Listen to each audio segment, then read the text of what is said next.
Untuk Young Rising Star PC8 2025, iaitu 2-star director Kuli Kang.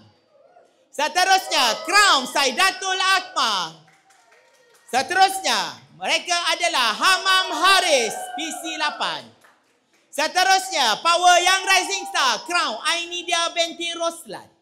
Seterusnya 3-star Diamond Nurhanim binti Hashim. Seterusnya 3-star Diamond Tuan Nur Atika. Seterusnya 2-star Diamond Hanif Iqmal bin Suhaini. Seterusnya Crown Alisa Idayu. Seterusnya Director Nur Malisa binti Ahmad Sam. Seterusnya 2-star Director Mageshwari. Seterusnya Diamond Laila Diana. Seterusnya Director Nur Khairunisa.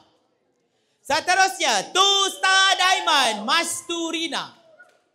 Seterusnya 2-star Director Nur Sabrina. Seterusnya Director Muhammad Khairil Husaini. Seterusnya 3-star Director Emma Nur Shakira. Seterusnya Elnia Nur Natasha.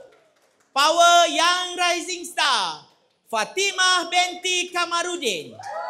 Director Sri Ram. Seterusnya Hairunisa binti Abdul Manaf. Seterusnya Crown Nur Shakira binti Abdul Manaf dari rangkaian Rohana untuk Titan Young Rising Star. Okey, itu dia tadi. Tetap unggul cartanya.